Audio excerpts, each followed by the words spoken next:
Hello everyone, कैसे हो आप लोग? आई होप बहुत अच्छा कर रहे होगे। कुछ बहुत स्पेशल आपके साथ में शेयर करना है। कुछ ऐसी चीज़ें मैंने एनालिसिस करी है, बट इस एनालिसिस शेयर करने से पहले छोटा सा एक डिस्क्लेमर आपके लिए ये है कि ये कुछ भी जो आपके साथ चीज़ें शेयर करने वाला हूँ, ये कोई भी बाय एंड सेल एडवाइस नहीं है। मैं सिंपल मेरे जो व्यूज़ हैं, जो मेरे को नॉलेज है, मैं बस वो आपके साथ शेयर कर रहा हूँ कि मेरा प्लान क्या है, मुझे क्या दिख रहा है। ठीक है। तो कुछ भी चीज़ बताऊंगा आपको यहाँ पे मैं, उससे पहले अपना खुद का रिसर्च करना, ट्रेड वेड प्लान करने से पहले बहुत सोच समझ लेना and do your own analysis. बाकी मुझे एक्चुअली निफ्टी में जो अभी मार्केट एकदम से क्रैश करा है, करने के बाद में वापस से मार्केट रिकवर हो गया। कुछ मुझे ऐसा इसमें दिख रहा है जो कि बहुत अच्छा नहीं है भी। शायद वो चीज़ आपको हेल्प कर जाए, शायद पैसे बच जाए। तो मैं बस मेरे व्यूज शेयर करता हूँ आपके साथ में। ठीक है, तो अभी मैं आपके साथ में चार्ट शेयर करता हूँ एंड चार्ट के बेसिस पे बेसिकली मुझे क्या लग रहा है कि मार्केट यहाँ से जो ऊपर आया भी है, मे बी नेक्स्ट मंथ या और उससे आगे इट विल गो डाउन। जितना नीचे गया था शायद उससे और नीचे जाए, बिकॉज जो भी प्राइस बिहेवियर हुआ है वो बिल्कुल हेल्दी नहीं था। अब सीधा आपको चार्ट में शेयर करता हूँ, दो चार चीज़ें बताता हूँ और कॉम्प्लिकेशंस बताता हूँ कि क्या मैंने देखा। Now let's see the screen. तो अभी ये निफ्टी का वीकली टाइम फ्रेम है। ठीक है, अगर आप वीकली टाइम फ्रेम में देखोगे तो ये निफ्टी का जो कैंडल क्लोज हुआ है, ये कैंडल क्लोज हुआ है एज अ रिजेक्शन कैंडल। अब इस रिजेक्शन कैंडल को एक्चुअली बोलते हैं हैमर। अभी एक्चुअली में क्लोज नहीं हुआ है, आज फ्राइडे है, आज क्लोज हो जाएगा। लेकिन जो मेरी इसको लेके एक्सपेक्टेंसी है वो यही है कि इस हफ्ते ये मार्केट लगभग लगभग ऐसे क्लोज होगा। Wait will show you.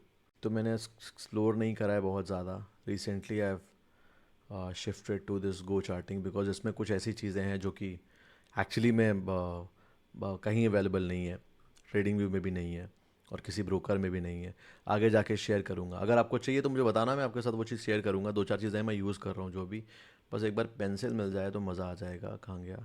चलो कोई नहीं, पेंसिल नहीं मिल रहा, आपको ऐसे ही मैं दिखा देता हूँ एक्सप्लोर करके। तो अभी मैं आपको रेक्टेंगल के जरिए बताता हूँ। देखो, ये जो आपको अभी कैंडल दिख रही है, यूजुअली क्या होता है जब मार्केट ऐसे किसी रिजेक्शन में क्लोज होता है तो उसके बाद में यहाँ से market is very likely to go down. क्यों?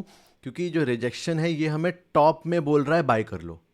इसमें क्या समझ में आ रहा है? प्राइस यहाँ से नीचे गिरा, नीचे गिरा, नीचे गिरा, नीचे गिरा, सडनली बाइंग आ गई, लेकिन प्राइस ऊपर आते आते आते आते एग्जॉस्ट हो गया एंड फिनिश्ड।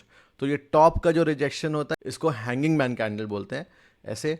और इसका अल्टीमेट लॉजिक ये है कि प्राइस टॉप में बोल रहा है बाय करने के लिए एंड टॉप में बाय नहीं होता है। और एक्चुअली मैं इसकी एक रख के से दिखाऊँ अभी, तो आप देखोगे ये रहा इसका daily time frame. And daily time frame पे जब ये कैंडल बनी थी, है ना, आई होप आप देख पा रहे होगे, समझ पा रहे होगे। तो इसमें क्या बोला जा रहा है आपसे कैंडल में? यहाँ पे कैंडल ओपन हुआ, थोड़ा बहुत माइनर सा हाई बनाया, उसके बाद में सीधा प्राइस यहाँ से नीचे डाउन आ गया।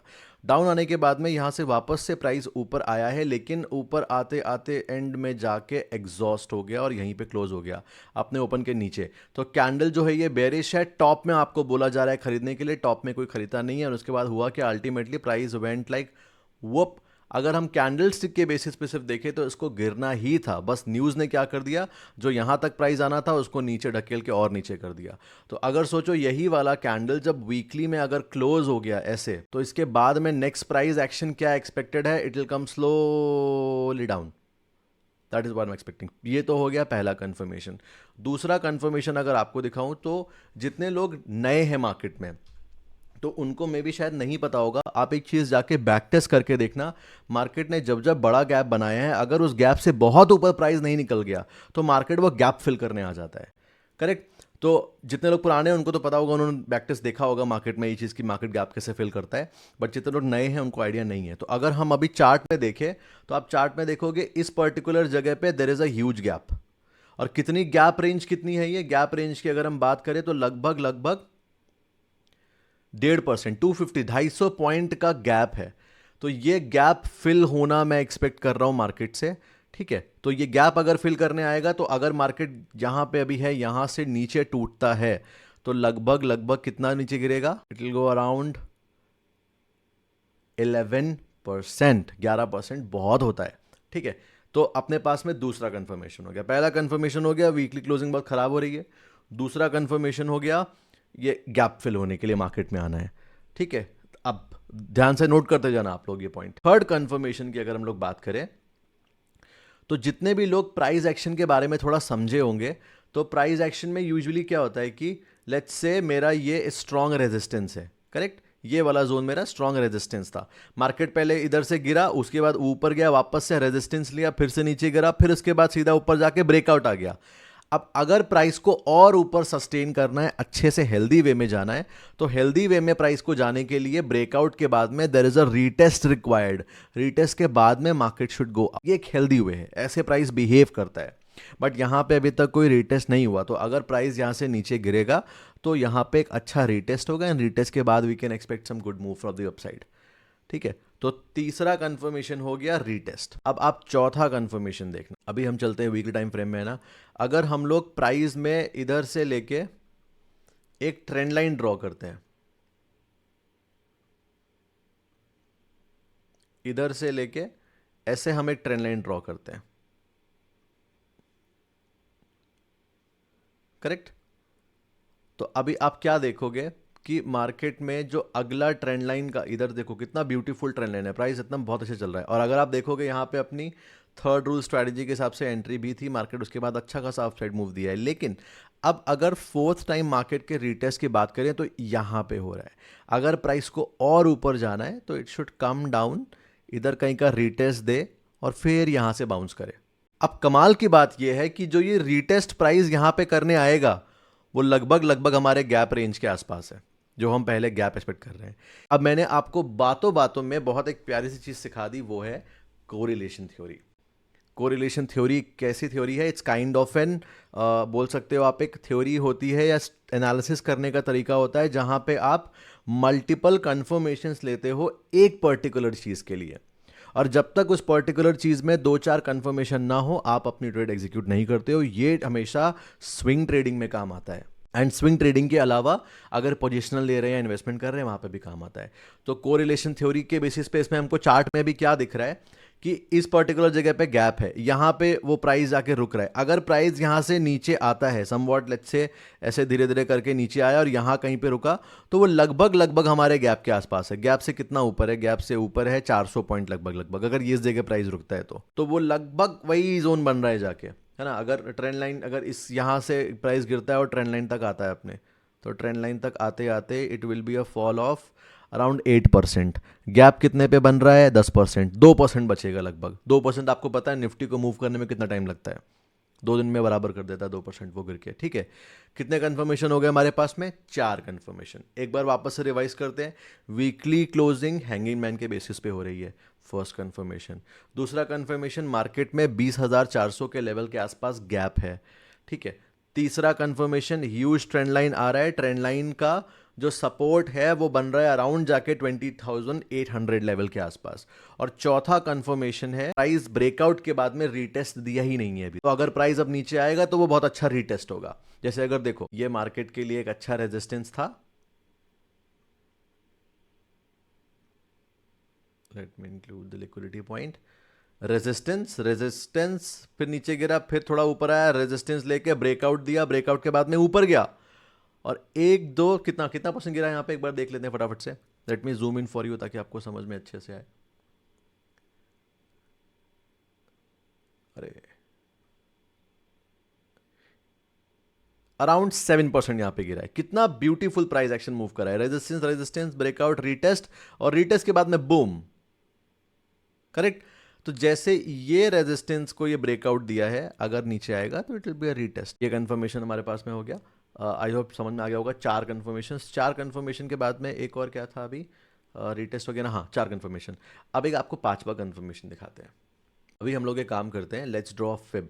अब जिसको फिब ड्रॉ करना आता है अच्छी बात है, जिसको फिब ड्रॉ करना नहीं आता, हम हमेशा प्रीवियस स्विंग से लेके न्यू ऑल टाइम हाई जो बनाया है उसको मार्क करेंगे, और उसके बाद में 0.6 का जो जोन है वहाँ पे जब मार्केट आएगा वो एक रीटेस्ट जोन होता है अच्छे से। ठीक है, गोल्डन जोन बोल सकते हैं, गोल्डन फिब रेशियो। वैसे बुक्स में तो 0.5 लिखा हुआ है, लेकिन अगर आप प्रैक्टिकली जाओगे मार्केट में, थोड़ा रिसर्च करोगे, जाके खुद बैक टेस्ट करोगे, सबसे बढ़िया बात। एक हिंदी में बहुत अच्छी कहावत है, प्रत्यक्ष किम प्रमाणम। ये मेरे को अभी इंस्टाग्राम पे किसी ने भेजा था, मैंने वॉल्यूम वाला वीडियो बनाया, वॉल्यूम वाला वीडियो देख के he had planned a trade, और वो ट्रेड प्लान करने के बाद में आई थिंक वो स्टॉक में था और वो अच्छा प्रॉफिट हुआ उसको, एंड ही सेड कि सर वॉल्यूम वाला थ्योरी कमाल का था आपका, एंड आई मेड प्रॉफिट। तो उसमें ही सेट कि सर प्रत्यक्ष किम प्रमाणम, तो वही मैं आपको बोल रहा हूँ, प्रत्यक्ष किम प्रमाणम। तो अभी अगर हम लोग देखें फिब जो ड्रॉ करना होता, हम इधर से ड्रॉ करते, इधर से लेंगे पॉइंट, एंड जो भी ऑल टाइम हाई मार्केट ने बनाया है लो से हाई तक उधर तक मार्क करेंगे। ठीक है, ये अपन ने मार्क कर लिया। अब ये फिब मार्क करने के बाद में 0.6 वाला जोन कहाँ पे आ रहा है आप खुद देख लो। Let me draw block for you.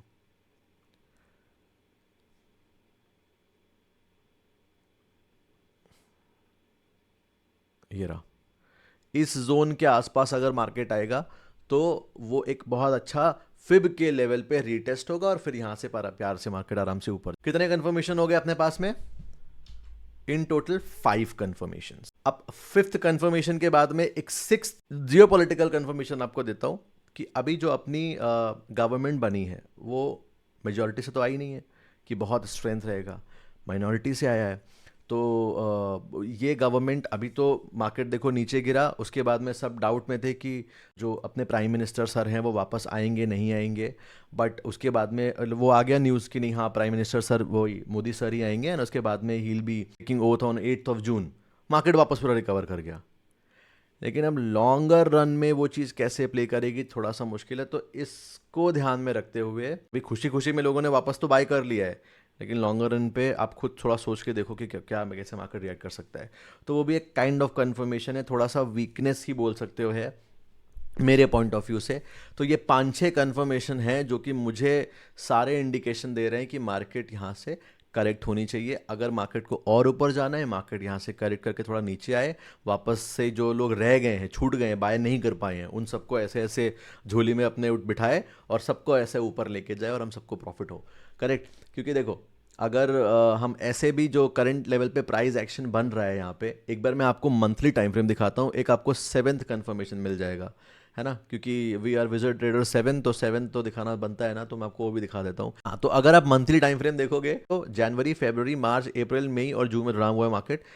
जनवरी से ही मार्केट में कोई स्ट्रेंथ नहीं दिख रही है। जब मार्केट बढ़ता है तो देखो कैसे बढ़ता है, कैसे पास्ट में देखो मार्केट ने कैसे कैसे कैंडलस्टिक बनाए, बढ़ा फिर नीचे गिरा, फिर बढ़ने में कैसे बढ़ रहा है, इधर देखो कैसे बढ़ रहा था मार्केट। ठीक है, और कंफ्यूजन कैंडल का मतलब क्या होता है, बायर ऊपर लेट लेके गए लेकिन सस्टेन नहीं कर पाए, फिर नीचे लेके आ गए। हालांकि सेलर ने भी ट्राई करा नीचे पुश करने का, बट सेलर भी लेके नहीं जा पाया, मार्केट इनडिसाइसिव में क्लोज हो गया, क्लोजिंग रेट थी, तो मतलब थोड़ा बहुत सेलर इन पावर। उसके बाद में इधर पे सेम चीज हुआ है, बायर भी ट्राई किया, सेलर भी ट्राई किया, कैंडल ग्रीन में क्लोज हुआ है। ग्रीन का मतलब बायर, कि बायर थोड़ा संभाल रहा है, लेकिन है तो अल्टीमेट कंफ्यूजन ना। फिर उसके बाद में मार्केट ने कंफ्यूजन पे क्लोज किया, फिर उसके बाद में मार्केट ने काइंड ऑफ कंफ्यूजन पे क्लोज किया, फिर कंफ्यूजन पे क्लोज किया। हर बार बायर ट्राई कर रहा है, सेलर ट्राई कर रहा है, स्ट्रेंथ नहीं बन रही है। ये ओपन और क्लोज में बहुत ज़्यादा कुछ डिफरेंस नहीं है, मतलब बहुत छोटी रेंज है। ओपन क्लोज की अगर रेंज देखें मंथली की, 1% की रेंज है। 1% तो एक दिन में बढ़ जाता है बैंक निफ्टी। तो ये क्या दिखा रहा है, दिखा रहा है दिस इज वीकनेस। अब ये वीकनेस स्ट्रेंथ में कब बदलेगी, अगर शेयर को लंबी छलांग लगानी है तो शेयर को 2 कदम पीछे जाना पड़ता है, 2 कदम पीछे जाके इट विल जंप और वो आगे चला जाएगा।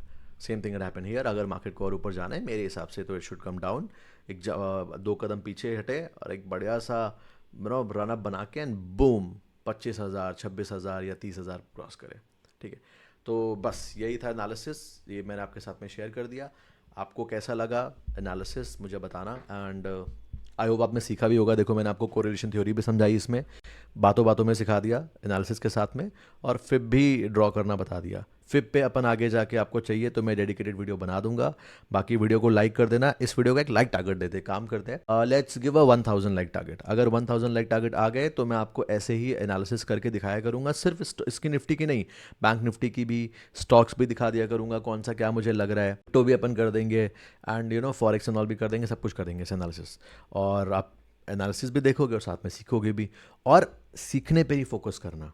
सर कॉल टिप्स लेने के चक्कर में कभी मत पड़ना कि मान लो मैंने कुछ बताया आप यहाँ पर जाकर अंधी बाई कर लिए, नहीं, सीखो उसको, खुद से बैक टेस्ट करो, फिर देखो कैसा काम कर रहा है। क्योंकि कोई भी आपको, अगर मैंने आपको कुछ सिखा भी दिया सीक्रेट स्ट्रैटेजी, तो भी ज़रूरी नहीं कि आप उसे सक्सेस पा ही जाओगे। Trading is a self game. आपको एक पर्टिकुलर सीखने के बाद में you have to practice. Okay, so yeah that was it for the video. I hope अच्छा लगा होगा।